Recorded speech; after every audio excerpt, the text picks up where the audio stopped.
আজ আমি নানি দাদির হাতের 100 বছরের পুরানো একটা রেসিপি বানাবো। আজকে আমাদের পুকুরে অনেক মাছ ধরেছি। আগেকার দিনে নানি দাদিরা কত সুস্থ সবল ছিলেন, তাদের তেমন ডাক্তারের কাছে যাওয়া লাগতো না, তারা অনেক বছরই বাঁচতেন। চিন্তা করুন, বর্তমানে আমরা কত অসুস্থ হই, এত এত খাবার দাবার খেয়েও আমরা সুস্থ থাকতে পারছি না। আজকের এই রেসিপি পুষ্টিগুণে ভরপুর। প্রথমে আমরা চলে গেলাম আমাদের খেতে, গিয়ে বিভিন্ন ধরনের শাক পাতা তুলে এনেছি।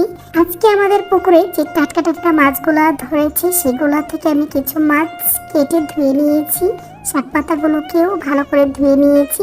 এখানে আমি বিভিন্ন ধরনের শাক পাতা নিয়েছি, প্রায় 15 জাতের শাক পাতা নিয়েছি। প্রথমে আমি কিছু পেঁয়াজ কুচি করে নিয়েছি, দিয়ে দিলাম রসুন বাটা, কাঁচামরিচ, হলুদের গুঁড়া, ধনে গুঁড়া, লবণ।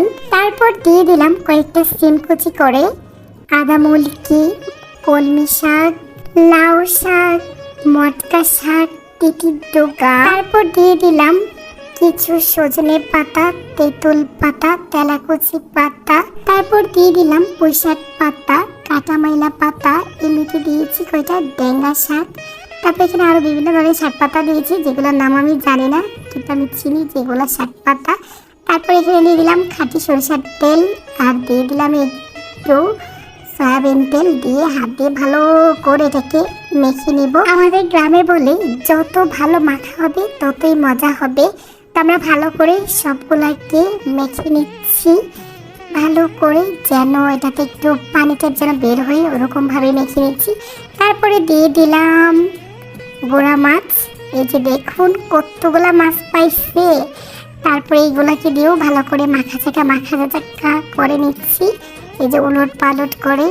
আর আজকে এই তরকারিটা শুধু আমি একলা খাবো না, আমাদের পাশের ঘরেও দেওয়া হবে। আর গ্রামে একটা জিনিস ভালো আছে কি, কেউ যদি কিছু রান্না করে, কিছু রান্না বলতে যেমন শুটকি তরকারি, বা ধরেন আজকে আমি যে তরকারিটা রান্না করতেছি এরকম, বা একটু ভর্তা বানালে সবাই দিয়ে খায়।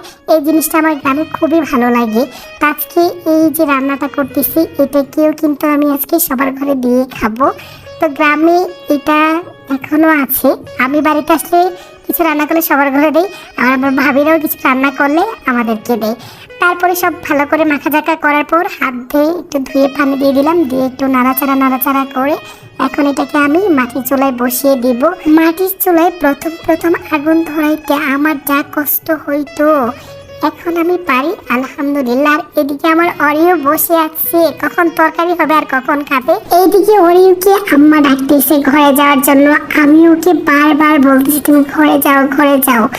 ওর কত সাহস, ও চুলার পাশে বসে আছে কিন্তু সে লড়তেছেই না। বলেন তো কেমনটা লাগে। এদিকে তো আমার তরকারি রেডি, ওপরে ধনেপাতা দিয়ে দিলাম। আর এখন আপনারাই বলেন এই তরকারিটা খেতে কেমন লাগবে আর টেস্ট কেমন হবে। আর পুষ্টিগুণের কথা নাই বললাম।